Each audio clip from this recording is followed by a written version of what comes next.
Journey to the Center of the Earth by Jules Verne. Chapter 1. My uncle makes a great discovery.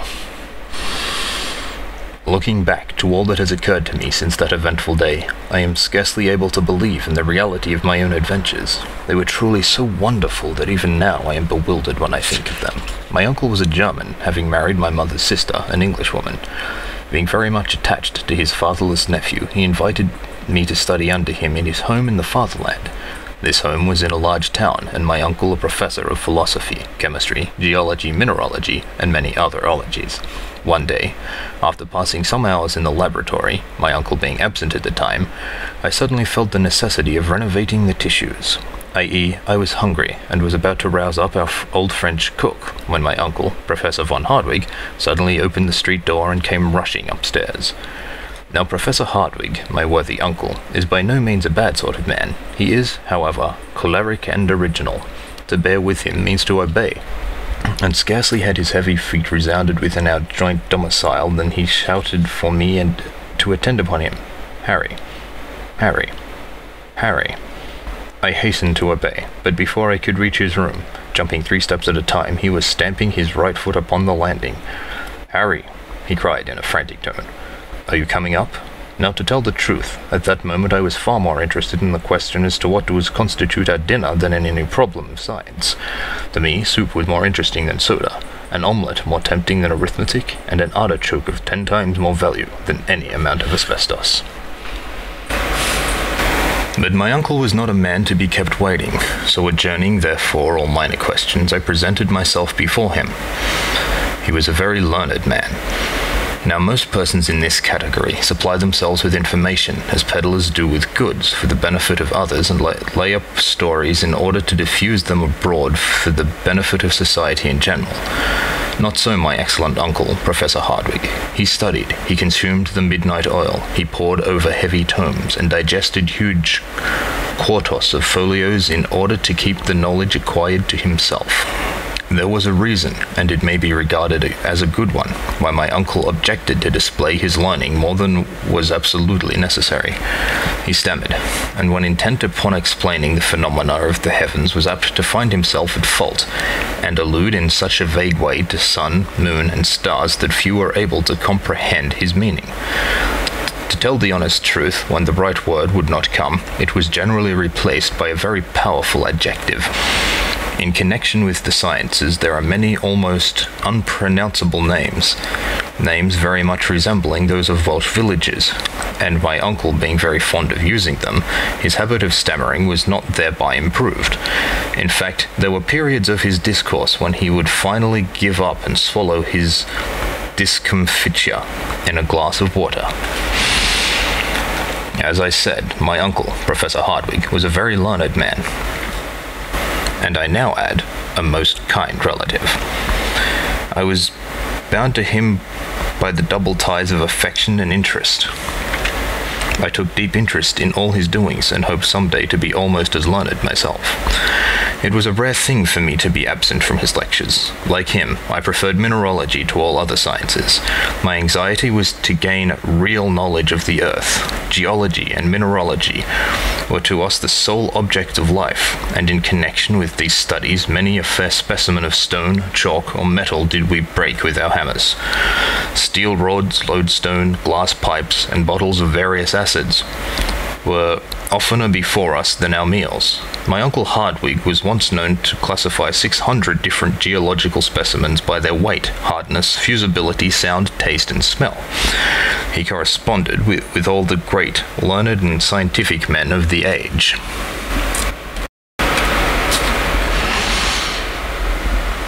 I was, therefore, in constant communication with, at all events the letters of, Sir Humphrey Davy, Captain Franklin, and many other great men. But before I state the subject on which my uncle wished to confer with me, I must say a word about his personal appearance. Alas, my readers will see a very different portrait of him at a future time, after he has gone through the fearful adventures yet to be related. My uncle was 50 years old, tall, thin, and wiry. Large spectacles hid, to a certain extent, his vast, round, and goggle eyes, while his nose was irreverently compared to a thin file. So much, indeed, did it resemble that useful article that a compass was said in his presence to have made a considerable N deviation. North deviation, whatever. The truth being told, however, the only article really attracted to my uncle's nose was tobacco. Another peculiarity of his was that he always stepped a yard at a time, clenched his fists as if he were going to hit you, and was, when in one of his particular humours, very far from a pleasant companion.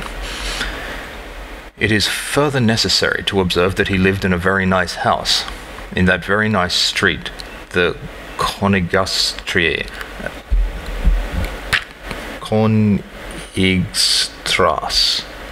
in that very nice street, the Königstrasse, at Hamburg. Though lying in the centre of a town, it was perfectly rural in its aspect, half wood, half bricked, with old-fashioned gables, one of the few old houses spared by the Great Fire of 1842. When I say a nice house, I mean a handsome house, old, tottering, and not exactly comfortable to English notions. A house of little of the perpendicular and inclined to fall into the neighbouring canal, exactly the house for a wandering artist to depict, all the more that you could scarcely see it for ivy and a magnificent old tree which grew over the door. My uncle was rich, his house was his own property, while he had a considerable private income. To my notion, the best part of his possessions was his goddaughter, Gretchen, and the old cook, the young lady, the professor, and I were the sole inhabitants. I loved mineralogy, I loved geology. To me there was nothing like pebbles, and if my uncle had been in a little less of a fury, we should have been the happiest of families. To prove the excellent Hartwig's impatience, I solemnly declare that when the flowers in the drawing-room pots began to grow, he rose every morning at 4 o'clock to make them grow quicker by pulling the leaves. Having described my uncle, I will now give an account of our interview. He received me in his study, a perfect museum containing every natural curiosity that can well be imagined, minerals, however, predominating. Every one was familiar to me, having been catalogued by my own hand. My uncle, apparently oblivious of the fact that he had summoned me to his presence, was absorbed in a book. He was particularly fond of early editions, tall copies, and unique works. "Wonderful," he cried, tapping his forehead. "Wonderful, wonderful." It was one of those yellow-leaved volumes now rarely found on stalls, and to me it appeared to possess but little value. My uncle, however, was in raptures. He admired its binding, the clearness of its characters, the ease with which it opened in his hand, and repeated aloud half a dozen times that it was very, very old. To my fancy, he was making a great fuss about nothing, but it was not my province to say so. On the contrary, I professed considerable interest in the subject, and asked him what it was about. "It is the Heimskringla of Snorri Sturluson," he said, "celebrated Icelandic author of the 12th century. It is a true and correct account of the Norwegian princes who reigned in Iceland." My next question related to the language in which it was written. I hoped at all events it was translated into German. My uncle was indignant at the very thought, and declared he wouldn't give a penny for a translation. His delight was to have found the original work in the Icelandic tongue, which he declared to be one of the most magnificent and yet simple idioms in the world, while at the same time its grammatical combinations were the most varied known to students. "About as easy as German?" was my insidious remark. My uncle shrugged his shoulders. "The letters, at all events," I said, "are rather difficult of comprehension. It is Runic Manuscript, the language of the original population of Iceland, invented by Odin himself," cried my uncle, angry at my ignorance. I was about to venture upon some misplaced joke on the subject, when a small scrap of parchment fell out of the leaves. Like a hungry man snatching at a morsel of bread, the professor seized it. It was about 5 inches by 3 and was scrawled over in the most extraordinary fashion. The lines shown here are an exact facsimile of what was written on the venerable piece of parchment, and have wonderful importance, as they induced my uncle to undertake the most wonderful series of adventures which ever fell to the lot of human beings. Then there's a picture of some runes here, as written on the parchment. Never mind about those. My uncle looked keenly at the document for some moments and then declared that it was runic. The letters were similar to those in the book, but then what did they mean? This was exactly what I wanted to know. This was exactly what I wanted to know. This was exactly what I wanted to know. Now, as I had a strong conviction that the runic alphabet and dialect was simply an invention to mystify poor human nature, I was delighted to find that my uncle knew as much about the matter as I did, which was nothing. At all events, the tremulous motion of his fingers made me think so. And yet, he muttered to himself, "It is Old Icelandic, I am sure of it."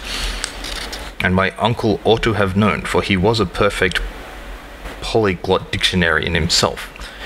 He did not pretend, like a certain learned pundit, to speak the 2,000 languages and 4,000 idioms made use of in different parts of the globe, but he did know all the more important ones. It is a matter of great doubt to me now to what violent measures my uncle's impetuosity might have led him had not the clock struck 2, and our old French cook called out to let us know that dinner was on the table. "Bother the dinner!" cried my uncle. But as I was hungry, I sailed forth to the dining room, where I took up my usual quarters. Out of politeness, I waited 3 minutes, but no sign of my uncle, the professor. I was surprised. He was not usually so blind to the pleasure of a good dinner. It was the acme of German luxury: parsley soup, a ham omelette with sorrel trimmings, an oyster of veal stewed with prunes, delicious fruit, and sparkling moselle. For the sake of poring over this musty old piece of parchment, my uncle forbore to share our meal. To satisfy my conscience, I ate for both. The old cook and housekeeper was nearly out of her mind. After taking so much trouble, to find her master not appear at dinner was to her a sad disappointment, which, as she occasionally watched the havoc I was making on the viands, became also alarm. If my uncle were to come to table after all? Suddenly, just as I had consumed the last apple and drunk the last glass of wine, a terrible voice was heard at no great distance. It was my uncle roaring for me to come to him. I made very nearly one leap of it, so loud, so fierce was his tone.